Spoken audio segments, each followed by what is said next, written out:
عرب مسلمان ابھی بھی ابابیلوں کا انتظار کر رہے ہیں، اور قسم خدا کی اگر ابابیلیں آ بھی گئی تو وہ ان کو نہیں، پتھر ہمیں ماریں گی کہ تم لوگوں کا یہ حال ہے۔ فلسطین ہم بچپن سے ہر جمعے میں آزاد کراتے ہیں، ہر عید کے دن آزاد کراتے ہیں، اور اب بوڑھے ہو رہے ہیں۔ 80 لاکھ یہودی ہیں اور 80 لاکھ تو ہمارے پاس علماء دین ہیں جن کی دعا قبول نہیں ہو رہی۔ بخدا میں کلمہ پڑھ کے کہہ سکتا ہوں کہ مجھے ہمیشہ یہ خیال آتا ہے کہ ہم گناہگار تو ویسے ہی روز قیامت مارے جائیں گے، اللہ معاف کرنے والا ہے، لیکن اس گناہ سے، اس سے کیسے معافی مانگیں گے جو ہم روز ٹی وی پہ دیکھ رہے ہیں؟ اس کا کیا جواب ہمارے پاس ہوگا؟ کیا معافی ملے گی؟ یہ ہر روز ہر وقت خیال آتا ہے۔ اس ہاؤس میں اسرائیل کے حق میں تقریر ہوئی ہے اور کہا گیا کہ اسے تسلیم کرو۔ آپ ریکارڈ اٹھا کے دیکھیں، اسماء عدید صاحبہ نے کہا کہ تم لوگوں کو مسئلہ کیا ہے، اسرائیل کو تسلیم نہیں کرتے، اور ساتھ ساتھ یہ بھی کہا ریکارڈ پہ، انہوں نے کہا کہ جب ہم درود بیچتے ہیں نعوذ باللہ تو ان پہ بھی بیچتے ہیں، تو جب درود بیچتے ہو تو ان کو تسلیم کرو۔ لفظ ب لفظ مجھے یاد ہے۔ اب بھٹو صاحب کو تو ساری اسلامی دنیا مانگ رہی تھی، ان کو پھانسی ہو گئی، اب کسی اور کو صرف اسرائیل مانگ رہا ہے، تو میرے خیال میں وہ جس طرح کے حالات ہے تو چھوڑا کے بھی لے جائے گا۔ اسی لیے تو اٹھ کے چلے گئے تھے آپ۔ ابھی آ رہا ہوں فلسطین پہ، ابھی دوبارہ آتا ہوں فلسطین پہ، تھوڑا حوصلہ رکھو۔ میں ثابت کر کے دوں آپ کو، کبھی نواز کے نوکر تھے، کبھی چودھری کے چپراسی تھے جب کاف کا دور تھا، مشرف کا دور آیا تو مشرف کے مالشیے بن گئے، اور اب کپتان کے کارندے بننے کی کوشش کر رہے ہیں۔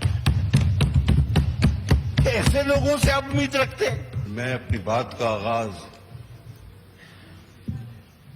نواب زدہ نصر اللہ خان صاحب کے اس شعر سے کروں گا۔ کب اشک بہانے سے کٹی ہے شب ہجراں، کب کوئی بلا صرف دعاؤں سے ٹلی ہے۔ سر میں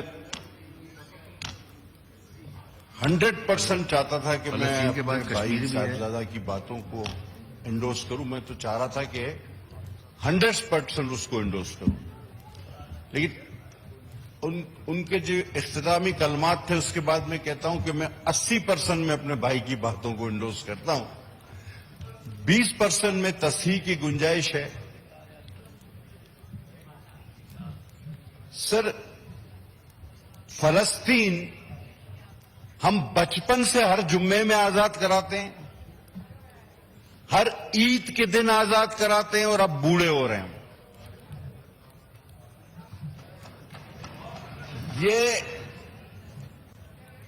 اور سر آپ یقین کریں کہ 80 لاکھ یہودی ہیں اور 80 لاکھ تو ہمارے پاس علماء دین ہیں جن کی دعا قبول نہیں ہو رہی۔ یعنی جتنے وہ کل ٹوٹل ہیں اتنے تو ہمارے پاس علماء ہیں جن کی دعا قبول نہیں ہو رہی۔ اس سے زیادہ ہوں گے ہمارے پاس 25 کروڑ میں، لیکن اگر کم و بیش کر لیا جائے تو اتنے تو ہوں گے۔ سر بات ہوئی، آپ نجم الدین اربکان نے ایک بڑی خوبصورت بات کی، اس نے کہا کہ ہم 1.5 ارب مسلمان ابھی بھی ابابیلوں کا انتظار کر رہے ہیں کہ وہ آئیں گی اور ان کو ماریں گی، اور قسم خدا کی اگر ابابیلیں آ بھی گئی تو وہ ان کو نہیں، پتھر ہمیں ماریں گی کہ تم لوگوں کا یہ حال ہے۔ جناب علی بات کی کشمیر اور فلسطین کی، اور میں ہرگز یہ نہیں کہوں گا کہ میں ٹوٹلی جو ہے نان پولیٹیکل رہا ہوں، میں کلیئر بتا رہا ہوں کہ جو فیکٹس ہوں گے میں ان پہ بات کروں گا، پھر وہ چاہے آپ کو پولیٹیکل لگے چاہے آپ کو نان پولیٹیکل لگے۔ دل و جان سے ہم چاہتے ہیں اور سمجھتے ہیں، بخدا میں کلمہ پڑھ کے کہہ سکتا ہوں کہ مجھے ہمیشہ یہ خیال آتا ہے کہ ہم گناہگار تو ویسے ہی روز قیامت مارے جائیں گے، اللہ معاف کرنے والا ہے، لیکن اس گناہ سے، اس سے کیسے معافی مانگیں گے جو ہم روز ٹی وی پہ دیکھ رہے ہیں؟ اس کا کیا جواب ہمارے پاس ہوگا؟ کیا معافی ملے گی؟ یہ ہر روز ہر وقت خیال آتا ہے، لیکن ایک بے بسی ہے، ایک بے حسی ہے۔ آج آپ کو صاحبزادہ صاحب اس ایوان کی تاریخ بھی آپ کو میں بتا دوں، 3 بار ایک ایسی چیز ہوئی ہے کہ جس کی مثال کبھی ملتی نہیں۔ وہ کون سی 3 ایسی چیزیں ہیں؟ سر، ایک اس ہاؤس میں اسرائیل کے حق میں تقریر ہوئی ہے اور کہا گیا کہ اسے تسلیم کرو. آپ ریکارڈ اٹھا کے دیکھ لیں وہ کس جماعت اور کس رکن نے کی، اور اس جماعت نے اپنے اس رکن کی کوئی باز پرس نہیں کی، کوئی ایکسپلینیشن اس کو نہیں دیا، نہ اس کو کوئی سسپینڈ کیا، نہ اس پہ کوئی کاروائی کی. That means that was matter of policy. اس ہاؤس میں آپ کہیں گے کہ وہ کون؟ اسما حدید صاحبہ پچھلی اسمبلی میں ہمارے ساتھ تھی. انہوں نے یہاں کھڑے ہو کے تقریر کہا کہ بھئی تم لوگوں کو مسئلہ کیا ہے؟ اپوزیشن والوں کو. ہم اپوزیشن میں تھے، انہوں نے کہا ریکارڈ موجود ہے، آپ اٹھا کے دیکھ لیں نا، ریکارڈ موجود ہے. آپ ریکارڈ اٹھا کے دیکھیں. اسما حدید صاحبہ نے کہا کہ تم لوگوں کو مسئلہ کیا ہے؟ اسرائیل کو تسلیم نہیں کرتے، اور ساتھ ساتھ یہ بھی کہا ریکارڈ پہ، انہوں نے کہا کہ جب ہم درود بیچتے ہیں نعوذ باللہ تو ان پہ بھی بیچتے ہیں، تو جب درود بیچتے ہو تو ان کو تسلیم کرو. لفظ ب لفظ مجھے یاد ہے. اچھا، اب دوسری ایک انوکھی بات آپ کو بتاؤں. اچھا، ایک ہی جماعت ہے کہ جس نے کسی یہودی کے لیے باقاعدہ کیمپین چلائی ہو. اب آپ یہ بھی کہیں میں نہیں پتا. گولڈ اسمتھ کا بیٹا صادق خان کے اگینسٹ ایک یہودی کے لیے پولیٹیکل کیمپین کس نے چلائی؟ یہ بھی کوئی دوسری مثال نہیں ملے گی. اب تیسری پہ آتا ہوں.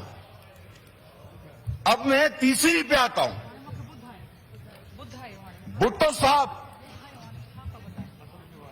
صاحب جب گرفتار ہوئے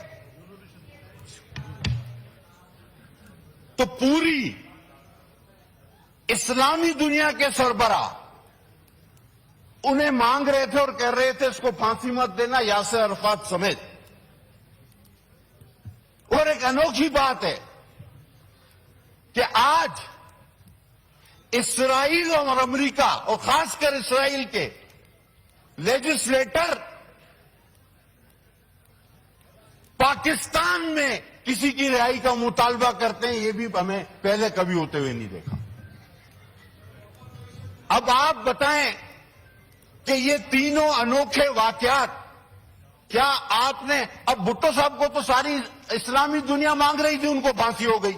اب کسی اور کو صرف اسرائیل مانگ رہا ہے تو میرے خیال میں وہ جس طرح کے حالات ہے تو چھوڑا کے بھی لے جائے گا. اور سر، تھوڑی دیر پہلے ہمارے اس طرف چیف وپ صاحب تھے، انہوں نے اسپیکر صاحب سے بھی کہا اب بات تو صرف اسرائیل پہ کرنی چاہیے تھی، تو پھر وہ نکل گئے کہ جی نہیں ہم نے قرارداد جمع کرائی تھی. سر، یہ اتنی بے حسی کیسے ہو سکتی کہ میں اس روز چیخ کے کہہ رہا تھا کہ میرے بھائی میری بات سن لو، تھوڑی دیر کے لیے نعرے مت لگاؤ، یہ پاکستان کی بقا کا مسئلہ ہے. نہیں سنی گئی بات. اور ہمارے اراکین نے وہاں جا کے تھوڑیاں پکڑی کہ یار تھوڑی دیر تو بیٹھ جاؤ، نعرے ہمیشہ لگا لیتے ہو. کہ نہیں، رہا کرو، یہ کرو وہ کرو. بھائی وہ بھی تو یہی کینال کا مسئلہ تھا. اب آپ کہتے ہو نہیں پہلے ہم نے تو اسی دن جمع کرائی. 40 لوگوں نے حکومت اور اپوزیشن سے اس پہ بحث کی، آپ نے نعرے لگائے، بائیکاٹ کیا. اب کہتے ہو نہیں پہلے ہم. آپ کا تو پیچھے سے پہلا نمبر ہے، آگے سے نہیں. اب جناب آ جائیں، آگے چلے. اس دن بات ہوئی جس کا میں جواب دینا چاہتا تھا. آج جواب اس لیے دے پا رہا ہوں کیونکہ اس کے بعد سے ہاؤس ہی نہیں چلا, کورم پوائنٹ آؤٹ ہوتے رہے.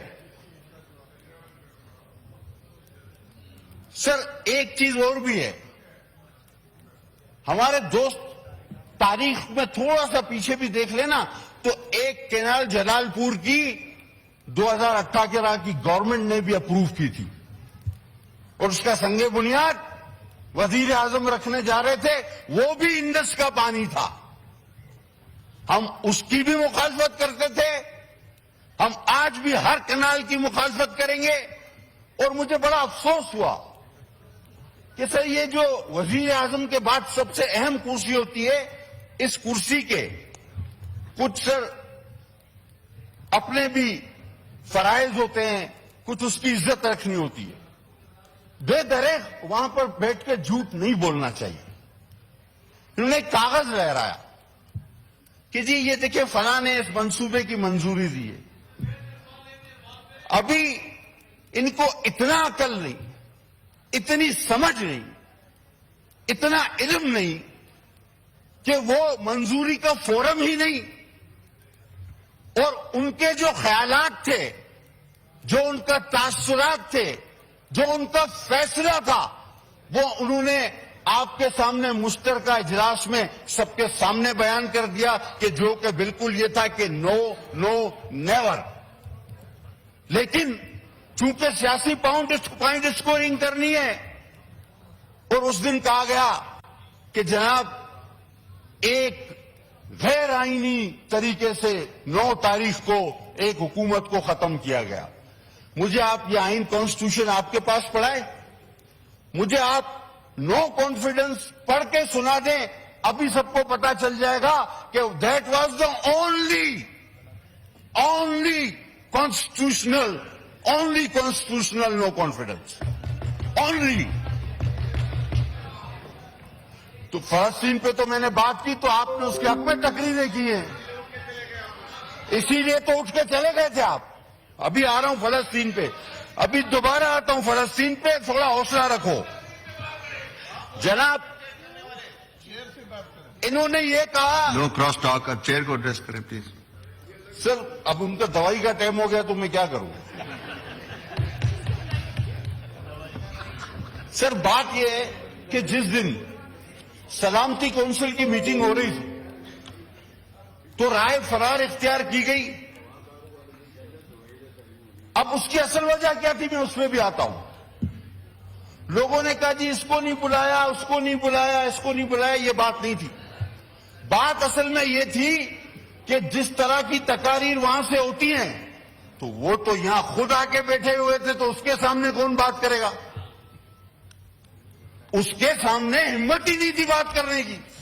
وہ جو یہاں بیٹھے تھے 3 لوگ, ان کے سامنے ہمت نہیں تھی. رات تک آپس میں یہ ہوتا رہا کہ تم بولو, بعد میں کہا جاتے ہی نہیں, بائیکاٹ کا بہانہ بنا لیتے ہیں. اس کے سامنے بات کون کرے گا, ان کے سامنے تو ہمت ہی نہیں. اب پیٹھ پیچھے بات جتنی چاہے کرا لو. وہ موجود تھے تو اب بات کرتے نا کہ جی یہ ڈی چوک پہ بھی نہیں آنے دیتے, یہ رات کو اٹھا لیتے ہیں, یہ ڈالوں میں لے جاتے ہیں. وہ موجود تھے, ہمت نہیں تھی نا, مان لو ہمت نہیں تھی. اور کہا جی کہ باجوہ کے ذریعے آپ نے جو ہے وہ ایک قرارداد, یار آپ نے تو حاضری بھی کرنل کے ذریعے لگوائی ہے سیوان میں. نہ کر سکتا ہے کوئی قسم کھائے گا میرا بھائی, کوئی درود پڑے گا کہ یہ بات غلط ہے. یا تو حاضری بھی کرنل کے ذریعے, کورم بھی کرنل کے ذریعے, بجٹ بھی کرنل کے ذریعے, اس پہ بھی تو درود پڑے, قسم کھائے نا آپ. اور پھر کہا گیا اچکزئی صاحب کے لیے اور اختر مینگل کے لیے کہ جی دیکھیں ان کے ساتھ بڑا ظلم. تو کیا پی ڈی ایم کا حصہ نہیں تھے اچکزئی صاحب اور مینگل صاحب؟ کیا اس نو کانفیڈنس کا حصہ نہیں تھے اچکزئی صاحب اور مینگل صاحب؟ وہ بھی تو اسی کا حصہ تھے. تو یعنی کڑوا کڑوا تھو میٹھا میٹھا ہپ ہپ, جو آج آپ کے ساتھ آپ کو سوٹ کرے وہ ٹھیک ہے, جو نہیں کرے وہ غلط ہے. اور سر وہ حکومت کیوں بنی تھی؟ وہ جو تقریر تھی فلسطین کی, that was a policy statement. ورنہ اس پہ بہت بڑا ریئیکشن آنا چاہیے تھا. 4-5 کام ہونے تھے اس حکومت میں جس میں ہمیں اللہ نے بچا لیا. 2 تو ہو گئے. اب صاحبزادہ صاحب نے کہا فلسطین اور کشمیر میں توجہ چاہوں گا آپ کی. کشمیر کب گیا مجھے بتائیں. That was a agenda. لایا ہی اس لیے گیا تھا, آئے ہی اسی لیے تھے, RTS بند ہی اسی لیے ہوئے تھے. کشمیر گیا, یہود کے حق میں تقریریں شروع ہو گئیں, سی پیک رول بیک ہوا, معیشت کا پٹھا بٹھایا گیا. خود آپ کا وزیر خزانہ کہتا ہے ہم نے کہا کہ جی آپ نے 60-70 سالوں میں جتنا پاکستان نے قرضہ نہیں لیا تھا آپ نے 4 سال میں لے لیا. کہتا نہیں اتنا 100% نہیں لیا, اس کا 76% لیا ہے. خود اعتراف کرتا ہے. عجیب آدمی ہے. ہم کہتے ہیں تم نے 100 بندے مارے, کہتا نہیں میں بے گناہ ہوں, میں نے تو 76 مارے ہیں. تو یہی والی مثال ہو گئی. آپ حکومتیں جرنیلوں کے ذریعے چلاتے رہے. فیض صاحب آج کدھر ہے بیچارہ, پتہ نہیں وہ آپ کی وجہ سے بند ہے یا تم لوگ اس کی وجہ سے بند ہو. وہ خود پریشان ہے. اور جو مکہ آپ ہی کے ایک دوست نے کہا تھا لڑائی کے بعد یاد آئے نا صاحب تو اپنے ہی منہ پہ مار لینا چاہیے. یہ سلامتی کونسل میں آ کے بات کرنی چاہیے تھی آپ کو ساری بات. اور جب اسرائیل کے حق میں تقریریں ہوئی, انڈیا ہم سے چلا گیا, اور یہ کب ہوا یاد کرو. آج آپ بات کر رہے ہو سی پیک رول بیک ہوا. اب خدا نے ہمیں بچانا تھا کہ ہم بینک کرپٹ ہوتے آپ کے ان قرضوں کی وجہ سے, اور اللہ نہ کرتا کہ ہمارا ایٹمی طاقت بھی ہم سے سرنڈر ہو جاتی. یہ آپ کا ایجنڈا تھا جس کے بیچ میں ہم حائل ہوئے. ہم نے اپنا پولیٹیکل گین جو تھا وہ ویسٹ کیا. حقیقت ہے ہم سیاسی طور پہ آپ کے 4 سال کا وہ سارا گھن کچرا اپنے سر پہ اٹھا کے گھومے, ہم اس میں ہمارا گراف گرا, یہ حقیقت ہے. لیکن ہم نہ کرتے تو آپ انڈیا دے چکے تھے, اسرائیل کے حق میں تقریریں آپ کر چکے تھے, سی پیک آپ رول بیک کر چکے تھے. باقی رہ گیا تھا ایٹم بم اور ایک آدھ ایجنڈا آپ کا اور ٹائٹ ہے فش, وہ ہم نہیں ہونے دیتے. اسی کی ہم نے قیمت ادا کی. تو جناب آخر میں دیکھیں وفاداریاں جو ہوتی ہیں نا, آپ کہتے ہیں او آئی سی مہاتیر محمد نے بلائی تھی. یار اتنا جلدی بھول گئے. انہی وزیر اعظم نے ملیشیا میں او آئی سی رکھوائی تھی. اینڈ ٹائم پہ ادھر ملیشیا میں رکھوا کے خود نہیں گیا, بھاگ گیا, بولا میں نہیں آ رہا. You turn. اب آپ مہاتیر کی بات کی نا آپ نے, میں آپ کو بھی تاریخ دکھا دیتا ہوں.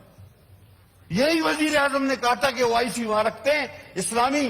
وہ بھٹو تھا, بھٹو. او آئی سی بلانی ہے تو پھر بھٹو چاہیے, اور او آئی سی کے بعد پھانسی بھی لگتی ہے اس کے لیے, پھر بھٹو چاہیے. یہ لوٹو لٹیروں سے کام نہیں چلے گا. آپ کے اسٹیجوں سے جو بول رہے ہیں وہ کبھی نواز کے نوکر تھے, میں ثابت کر کے دوں آپ کو. کبھی نواز کے نوکر تھے, کبھی چودھری کے چپراسی تھے جب کاف کا دور تھا. مشرف کا دور آیا تو مشرف کے مالشیے بن گئے, اور اب کپتان کے کارندے بننے کی کوشش کر رہے ہیں. ایسے لوگوں سے آپ امید رکھتے ہیں؟ حضور قرارداد لائیں, ہم سپورٹ کریں گے. لفظی طور پہ قراردادیں آتی ہیں, پاس ہو جاتی ہیں, لیکن قول و فعل میں بڑا تضاد ہے. فعل چاہیے, عمل چاہیے. اور عمل جس نے کرنا ہے ہم ان کے ساتھ کھڑے ہیں. پیپلز پارٹی 2 کازز پہ, بھٹو صاحب نے کہا میں نیند میں بھی دھوکہ نہیں کھا سکتا. کشمیر کا جو فلسطین, یاسر عرفات نے اس ڈکٹیٹر سے خانہ کعبہ میں قسم لی کہ بھٹو کو پھانسی نہیں دینا. اس نے وہ قسم کھا کے مکر گیا, جس کا شاہ فیصل بھی گواہ تھے. وہ او آئی سی کے بعد ہی ہوا تھا سب کچھ, یاد کرو. اس جماعت سے ہم ہیں, ہم نیند میں بھی اس پہ ہماری جماعت کا مینیفیسٹو اس پہ بیس کرتا ہے کشمیر اور فلسطین پہ. ہم اس میں نیند میں بھی دھوکہ نہیں کھا سکتے. آپ نے کیا کیا؟ میں بخدا نہ بھی چاہوں، آپ نے تو لوگوں کو بیوقوف بنایا کہ جی یہ کر دیں گے وہ کر دیں گے، اور پھر ہیلی کاپٹر سے ہی نیچے نہیں اترتے تھے. دنیا میں سب سے زیادہ امریکی صدر اتنا ہیلی کاپٹر استعمال نہیں کرتے. آپ گھر اور آفس کے بیچ میں ہیلی کاپٹر سے ہی نہیں اترے. 4 سال میں یہ آپ نے ساری تباہی کر دی جو میں نے آپ کو گنا دی. کہ کشمیر آپ سے گیا، دوبارہ ریپیٹ کروں گا، بار بار ریپیٹ کروں گا. اسرائیل کے حق میں تقریریں ہوئی، آپ بینک کرپٹ ہونے جا رہے تھے، آپ کا ایٹم بم جا رہا تھا، تو آپ نے کیا کیا؟ انڈے، مرغی، کٹے، جرمنی، جاپان، بھینسیں بیچو، اور وزیر اعظم ہاؤس کی مرسیڈیز بیچو، گاڑی بیچو. یہ کیا مذاق تھا؟